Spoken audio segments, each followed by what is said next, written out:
በ7000 ካሬ ሜትር ቦታ ላይ ያረፈ በአንድ ጊዜ ከ10000 በላይ ምእመናንን ማስተናገድ የሚችልና ሶስቱንም የቤተክርስቲያን የህንጻ ጥበብ በአንድ ያካተተ ግዙፍና ውብ ቤተክርስቲያን ተገንብቶ ዛሬ እየተመረቀ ይገኛል። የቤተክርስቲያን አሁን እኔ የምገኝበት ሲኤምሲ ቅዱስ ሚካኤል ቤተክርስቲያን ነው። ይህንን ቤተክርስቲያን የውጨኛው እንዲሁም ደግሞ የውስጠኛውን ክፍል በኮርነር ሰዓታችን የምንመለከተው ይሆናል። አብራችሁን ቆዩ።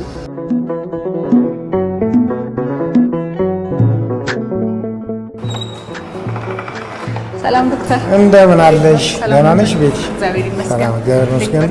ደህና ነኝ። እንኳን ደህና መጣሽ ወደ ቤተክርስቲያናችን። አመሰግናለሁ። በጣም አመሰግናለሁ። ተዋወቅ እስቲ ከትውቅን ጀምር ለተመልካቾቻችን። እኔ ዶክተር ጌታቸው ኢንጂነር ነኝ። ጌታቸው ፈለቀ እባላለሁ። የዚህ ደብር ህንጻ አሰሪ ኮሚቴ ሰብሳቢ ነኝ። የቤተክርስቲያን እንግዲህ እንደሚታወቀው በተለይም ደግሞ ከኪነ ህንጻ ጥበባት ቤተክርስቲያን ከሚሰሩባቸው ሶስቱም የኪነ ህንጻ ጥበባት ሶስቱንም ያሟላ እንደሆነ ቀደም ሲል ሰምቻለሁኝ። ስለሱ ንገሩኝና አሁን የምንገኝበት ክፍል የትኛው ክፍል ነው የሚለውን ደግሞ እንመልከት ዶክተር። ህንጻ ቤተክርስቲያናችን እንዳልሽው በኢትዮጵያ ኦርቶዶክስ ተዋሕዶ ቤተክርስቲያን የህንጻ አሰራር ሶስት አሉ። እነዛን ሶስቱንም ሙሉ በሙሉ ያሟላ የቤተክርስቲያን ህንጻ ነው። ታዲያ ሶስቱ ምንድናቸው ያልን እንደሆነ ድሮ ቀደምት አባቶቻችን ክርስትናን ሲቀበሉ መጀመሪያ በዋሻ ውስጥ ነበር አገልግሎቱን የሚሰጡት። ዛሬም አሉ። በሰሜን ኢትዮጵያ በአብዛኛው በዋሻ ውስጥ ያሉ ለዘመናት በቅርስነት የቆዩ ብዙ ቤተክርስቲያናት አሉ። እኛም ያንን ለማስታወስ ከቦታው ተዳፋትነት የተነሳ እዚህ ያ የዋሻው ቤተክርስቲያን ሁኔታ እንዲኖር አድርገናል። ይሄ እንግዲህ አሁን ያለንበት በስተ ምስራቅ በኩል ከቤተልሔሙ ወደ ውስጥ ወደ ምዕራብ በምንገባበት ጊዜ የዋሻው ቤተክርስቲያን ውስጥ እየገባን ነው ማለት ነው። አሁን ያለነው በመተላለፊያው ላይ ነው ያለነው። በዚህ በስተቀኝ በኩል የምናየው ህንጻ ቤተክርስቲያን ውስጥ በዋሻው ውስጥ ካሉት ብዙ ክፍሎች አንዱ የአባቶችም ሆነ የእናቶች በዚህ ዓለም ላይ ኖረው ወደ ሌላ ዓለም የሚያልፉበት ጊዜ ለተወሰኑ ቀናት አስከሬናቸው የሚያርፍበት ቦታ ያዘጋጀ ነው። ሌላ ቦታ እንዲህ አይነት ነገር ያለ አይመስለኝም። አሁን ይሄ እንደምታዩት ፊት ለፊት የዋሻው ውስጥ አዳራሽ ነው ብለን ስናገር ምእመናኑ ሴቶቹ በስተቀኝ ወንዶቹ በስተግራ በኩል የሚቆሙበትና ቅዳሴውን የሚከታተሉበት ቦታ ነው ማለት ነው።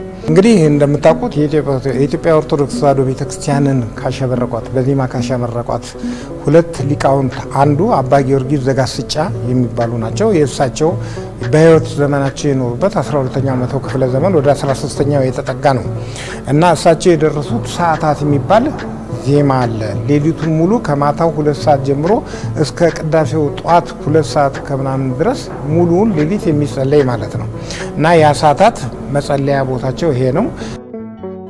ይሄ አሁን የምንመጣበት ከቤተልሔሙ እዚህ በሚቀደስበት ጊዜ ከምስራቅ ቤተልሔም ወደ ምዕራብ ወደ ኢየሩሳሌም እንደ መግባት ነው ምሳሌው እና አሁን ወደ መቅደሱ እንገባለን ማለት ነው። ይሄ የዋናው ቤተ መቅደስ ክፍል ነው እና እንደምታዩት 3 መንበሮች አሉ። ይሄ ደብር የሚጠራው በቅዱስ ሚካኤል በመላኩ በቅዱስ ሚካኤል ስም ስለሆነ መሃል ላይ ያለው የሱ ታቦት ይሆናል ማለት ነው። ከዚህ ታቦት በተጨማሪ 2 ታቦታት እዚሁ ቤተ መቅደስ ውስጥ አሉ። ቦታውም ሰፊ ነው እንደምታዩ።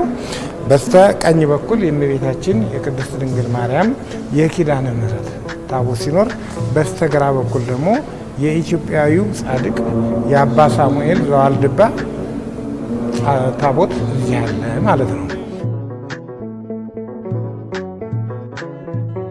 በጣም ነው የሚያምረው። እኔ አንድ የደነቀኝ ነገር እንግዲህ በዚህ አዲስ አበባ ከተማችን ውስጥም የሚገኙ የካቴድራል ቤተክርስቲያኖች የስዕል ጥበባት አልፎ አልፎ ልንመለከት እንችላለን። እዚህ ግን በጣም ብዙ ነው እና የሆነ ደስ የሚል ስሜት አለው። ስለሱ እንዲያወሩኝ ፈልጋለሁ። ስለነዚህ የስዕል ጥበባት እንግዲህ ስዕሎች እዚህ ያሉት የስዕል አይነቶች በውስጥ በኩል 2 አይነት ስዕሎች እንደውም 3 አይነት ስዕሎች አሉ። እነዚህ ስዕሎች የሸራ ላይ ስዕል እነዚህ የምታዩዋቸው ናቸው። ግድግዳውን ተለጥፈው የተሰሩት በሙሉ በእጅ ሆኖ ኢትዮጵያዊ ሰዓሊ ነው የሳላቸው። ታሪኮቹ መጽሐፍ ቅዱሳዊ ናቸው። እነዚህ ሙሉ በሙሉ በአንድ ሰው የተሳሉ ስዕሎች ሲሆኑ ታሪኩና ትውፊቱን ግን ስርዓቱን ተከትሎ ነው ሄደው። እነዚህ የሸራ ላይ ስዕል ሀረጎቹም አዲሶች ናቸው። እንደምታዩት እነዚህን ሀረጎች ለጊዜው ከኛ ቤተክርስቲያን ውጪ ሌላ ቦታ አታገኟቸውም። እንደ አዲስ ነው የተፈጠሩት። እንደምታዩ ደግሞ በስተቀኝም ይሁን በስተግራ እዚህ ጋር አሁን ለምሳሌ ቅዱስ ገብርኤል አለ። ይሄ ደግሞ በድንጋይ ላይ የተቀረጸ ስዕል ነው ማለት ነው። በስተቀኝ ቅዱስ ሚካኤል አለ፣ በስተግራ ቅዱስ ገብርኤል አለ። እዚህ ጋር ደግሞ ሰራዊተ መላእክት የምንላቸው አሉ። አሁን ሌላው ሶስተኛው እዚህ ውስጥ የምናገኘው መስታወቶቹ ላይ የተሳሉት ስዕሎች ናቸው። እነዚህን ስዕሎች ይሳሉና በሁለት መስታወቶች መካከል ፕሬስ ይጨመቃሉ። በውስጡ ምንም የአየር ሁኔታ እንዳይኖር ይጨመቁና እዚህ መስኮቱ ላይ ገቡ ማለት ነው። ሙቀትም አበላሻቸው፣ ቅዝቃዜም አይደርስባቸው፣ ውሃም አይደርስባቸው። ቢነካቸውም ኮለል ብሎ ነው የሚወርደው። እነዚህን አሁን የስዕል አይነቶች በውስጥ እናገኛለን። ውጪ ደግሞ ሌላ የስዕል አይነት ስላለ ያንን ደግሞ እናሳያቸዋለን።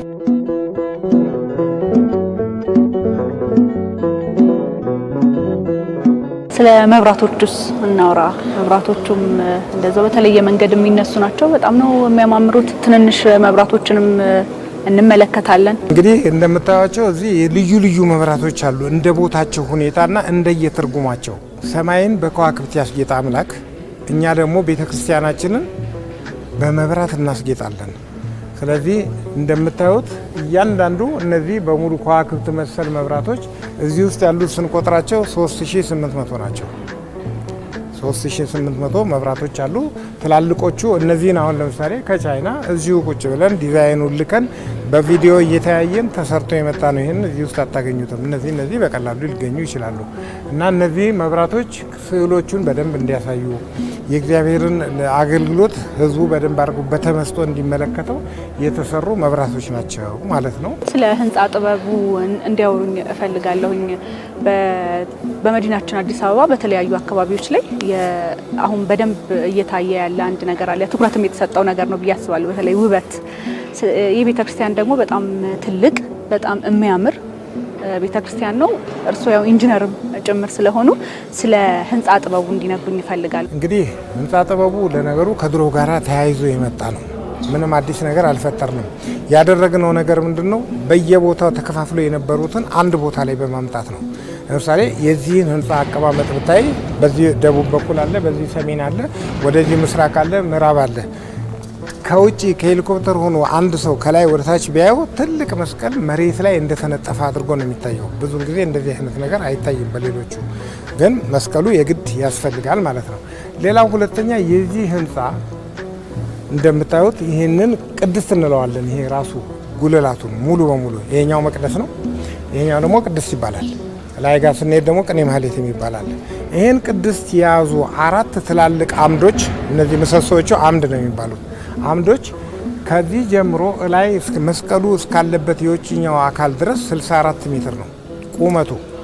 ይሄ በኢትዮጵያ ውስጥ 64 ሜትር የሆነ ቁመት ያለው የትኛውም ቦታ የለም። በወለይቶች 48 ሜትር ነው እና 64 ሜትር ደግሞ ትርጉም እንዲሰጥ ተደርጎ ነው የተደረገው። የእመቤታችን የቅድስት ድንግል ማርያም በዚህ ዓለም የኖረችበት የእድሜ ገደቧ ነው። ስለዚህ ቅድስት ራሱ ማንን ይወክላል? እመቤታችንን። ስለዚህ ትምህርትም እንዲማሩ እንፈልጋለን። ሁለተኛ እንደምታዩት በእያንዳንዱ እዛ ጋር ዙሪያ 4 ገጾች ያላቸው ምሰሶዎች አሉ። እነዚህ 4 ገጾች እያንዳንዳቸው 10ቱ ቃላተ ኦሪትና 6ቱ ቃላተ ወንጌል ተደምረው በእነዚህ 4 ጊዜ 4 16 ናቸው። 10ቱ ቃላት 10፣ 6ቱ ቃላተ ወንጌል 16 ናቸው። እነዚህ በድንጋይ ላይ ተቀርጸው በ3D ማለት ነው በሶስት መስፈርታዊ በሆነ ተሰርቶ ማንም ሰው እንዲያነባቸውና እንዲማራቸው የተደረገ ነው። በጣም ጥሩ። እንደው በዚሁ አጋጣሚ አቅማችንን እንዲነግሩኝ እፈልጋለሁ። ይሄን የሚያክል ግዙፍና ውብ ቤተክርስቲያን በኢትዮጵያውያን እጆች ደግሞ በኢትዮጵያ በተመረቱ ማቴሪያሎች የተሰራ ነውና የግንባታ አቅማችንስ እንዴት ይረዱታል እርሱ? ከአዲስ አበባ ዙሪያ የመጡ ድንጋዮች አሉ፣ ከትግራይ የመጡ ድንጋዮች አሉ፣ ከሀረርጌ የመጡ ግራናይቶች አሉ። የነዚህ ሁሉ ድምር እንዲሁም ከደብረ ሊባኖስ የመጣ የጥቁር ድንጋይ ባሪያ ድንጋይ የምንለው አለ። እሱ ሁሉ እዚህ መጥቶ በስርዓት ተፈልፍሎ በስራ ላይ የዋለ ነው። ስለዚህ ወርቅ የሆኑ እጆች ኢትዮጵያውያን አሉ። ማቴሪያሉ ሁሉ የምትፈልጊው ኢትዮጵያ ውስጥ አለ። መስራት ብቻ ነው ሊቀይረው የሚችለውና በዚህ መልኩ ነው እዚህ የተሰራው ማለት ነው። በኦዲት ያለን ግኝት ከ240 ሚሊዮን ብር በላይ ወጥቶበታል።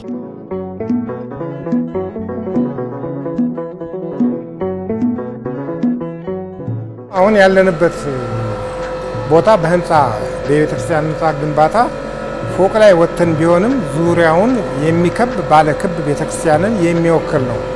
አሁን ያለንበት የቆምንበት ቦታ ቅኔ ማህሌት የሚባል ነው።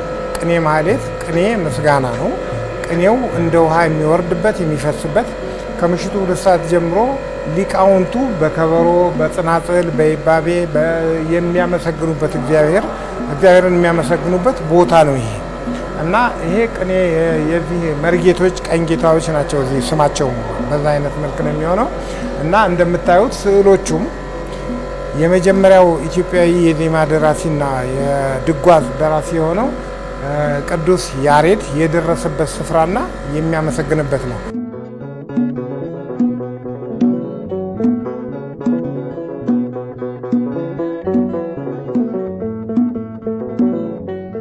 ይሄው እንደምታዩ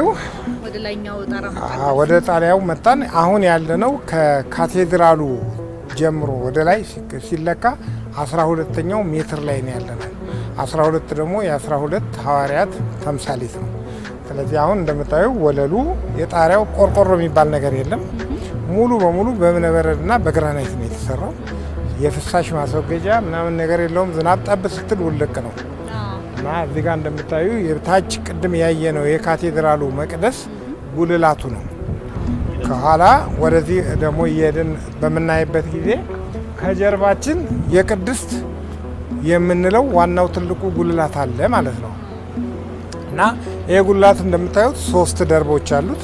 ይሄ ማለት ምንድነው? የሥላሴን ምሳሌ የያዘ ይሆንና በዚህ እያንዳንዱ ደርብ ላይ ከፊት ለፊት በጣም የሚታዩ 24 አምዶች አሉ፣ ምሰሶዎች። ከውስጥ 24 መስኮቶች አሉ። 24 መስኮቶችና 24 አምዶች በግራና ቀኝ የሚቆሙ የሥላሴን መንበር የሚያጽኑ 24ቱን ካህናተ ሰማይ ምሳሌ የያዙ ናቸው ማለት ነው። ስለዚህ ቤተክርስቲያኗን በደንብ መመልከት ለሚፈልጉ ሰዎች ደግሞ ይሄኛው ጣራው ሌላኛው እና ጥሩ አማራጭ ነው ብዬ አስባለሁኝ።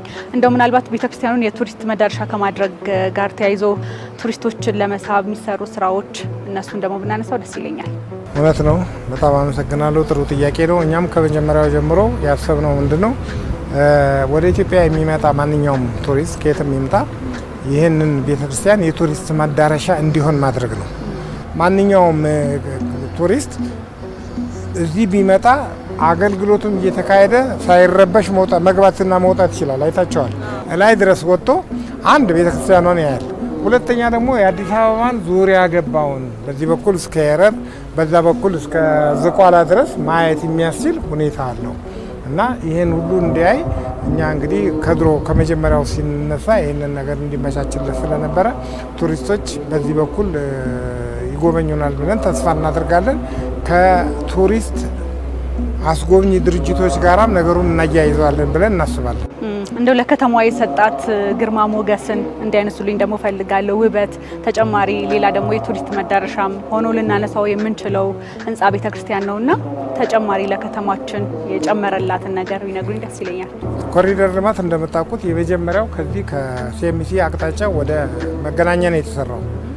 ይሄንን ክብርት ከንቲባ መጥተው ሲያዩና ሲጎበኙ ሌሎቹም እንደዚህ ባለስልጣናት ይሄማ መደበቅ የለበትም ለከተማችን ትልቅ ውበት ነው ብለው ከፊት ለፊታችን የነበረውን ባዶ መሬት አስፋልት ሰርተው በስተምዕራብ በኩል የነበረውን ባዶ ቦታ 5000 ምናምን ካሬ ሜትር ስሩበት ብለው ሰጥተው እና ይሄ ለከተማው ውበት ከፍተኛ የሆነ ተጨማሪ ውበት የሰጠው ይመስለኛል። ዶክተር ስለ ጊዜዎት እኔንም ተመልካቾቻችንንም ስላስጎበኙን ስለሰጡንም ጊዜ እጅግ አድርገን ከልብ እናመሰግናለን። እኔም በጣም አመሰግናለሁ። እግዚአብሔር ይስጥልን። ጊዜ ወስዳችሁ እንደዚህ ጥንቅቅ ያለ ስራ ስለሰራችሁና ስለምታስተላልፉልን በቅዱስ ሚካኤል ስም ምስጋናችንን እናቀርባለን። እኛም በጣም እናመሰግናለን። ተመልካቾቻችን በዛሬው የኮርነር ሰዓታችን እንግዲህ ሲኤምሲ ወደሚገኘው ሲኤምሲ ቅዱስ ሚካኤል ቤተክርስቲያን መተን ቤተክርስቲያኑን የውጭውንም እንዲሁም ደግሞ የውስጥ ገጽታውን እንደተመለከታችሁት አስጎብኝተናችኋል። እናንተም ስለሰጣችሁን ጊዜ ስለነበረን የአብሮነት ቆይታ እጅግ አድርገን ከልብ እናመሰግናለን። እዚህ ያለንን ቆይታ አጠናቀናል። ቀሪ የፋና ዘጠና ጉዳዮች ይቀጥላሉ። በያላችሁበት መልካም ጊዜ ይሆንላችሁ።